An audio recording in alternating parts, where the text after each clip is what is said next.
Bonjour à toutes et à tous. Je reviens vers vous avec cette nouvelle intervention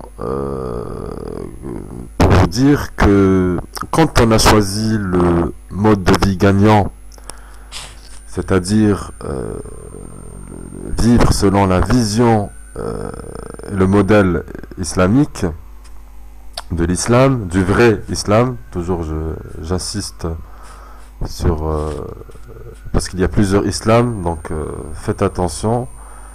Il faut dans ce cas revenir à un mode de vie communautaire, pas comme ce qu'on vit aujourd'hui, euh, un système très individualiste, égoïste et sans pitié.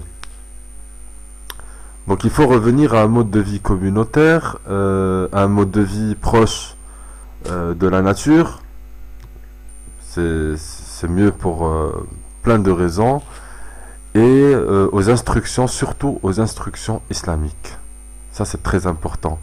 Par exemple, la prière, la zakat, ordonner le bien, condamner le mal, le djihad, aider son prochain, faire des réunions de groupe, parler de l'islam, de la vie du prophète, sallallahu alayhi wa sallam, des compagnons, etc.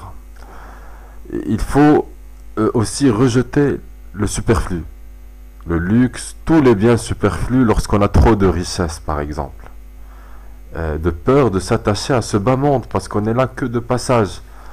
Et de nos jours, la plupart pensent être de bons musulmans en faisant simplement le minimum, c'est-à-dire la prière, la zakat, le hajj, les choses qui vont pas demander un effort.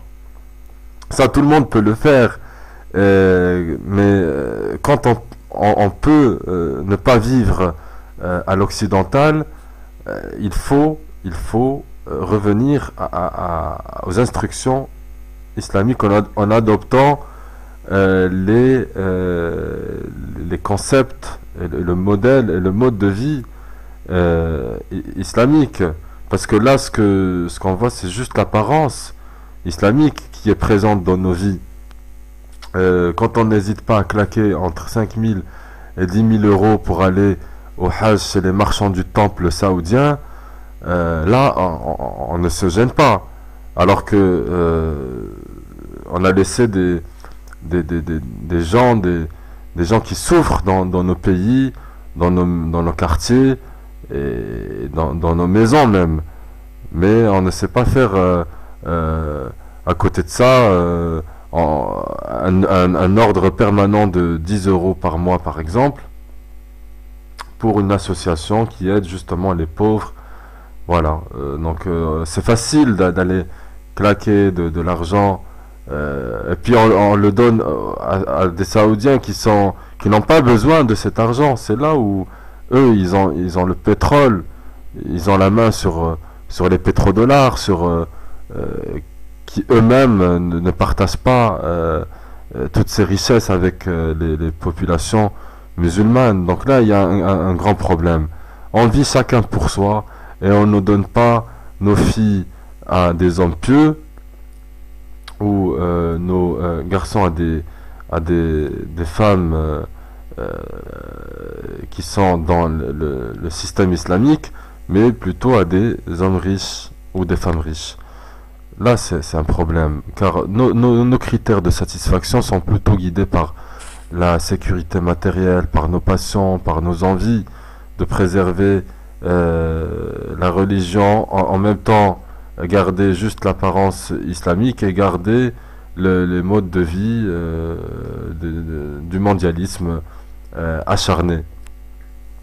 Pourquoi? Le prophète sallallahu alayhi wa sallam a répondu à cette question. Un jour vous serez faible et dominé, malgré votre grand nombre, car vous aimerez ce bas monde et vous aurez peur de la mort. Voilà.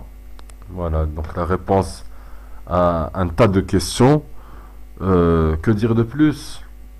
De toute façon, nous, la lutte contre l'individualisme, contre la pollution, contre le matérialisme, contre le mondialisme, c'est notre combat de tous les jours. Même si vous n'êtes pas d'accord, même si vous n'êtes pas totalement d'accord avec ça, mais c'est la vérité. Vous n'êtes pas totalement dans le droit chemin avec les vies que vous menez actuellement. Je suis désolé, mais vous êtes complice du mal. Moi, ce que je vous demande, c'est au moins de ne pas être complice du mal.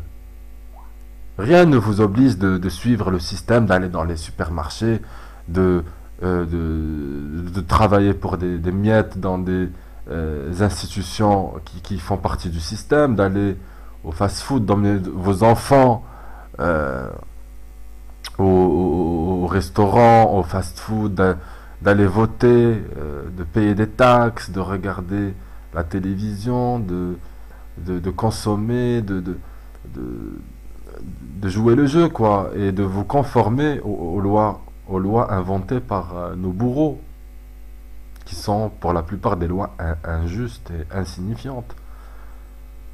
Moi, ce que je vous demande, c'est d'être un peu de dignité, un peu d'intelligence, un peu d'honneur. Déjà, le fait de vivre au milieu de tout ça, c'est déjà, c'est dramatique. Pourquoi dramatique?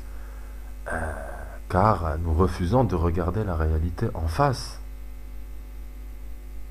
On vit comme si on vivait au milieu milieu de zombies qui ne raisonnent plus, c'est devenu robotique.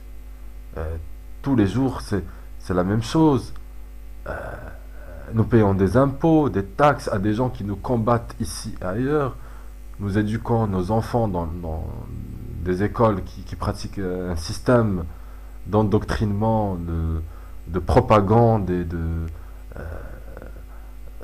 de n'importe quoi. Nous travaillons dans leur entreprise, nous percevons des miettes à la retraite, nous fermons les yeux sur des grands problèmes qui se passent sous nos yeux. Alors n'aggravons pas notre cas, s'il vous plaît. Vous n'avez bon, si vous n'avez pas totalement la force d'obéir à Dieu, à Allah, subhanahu wa ta'ala, ça il faut le dire, il faut l'avouer, parce que ça c'est une chose, mais devenir complice de Satan, ça c'est grave, c'est dangereux même, et ce n'est pas acceptable. Le grand combat des ennemis de l'islam, il n'est pas seulement politique et économique, mais c'est aussi de gagner nos cerveaux et nos âmes.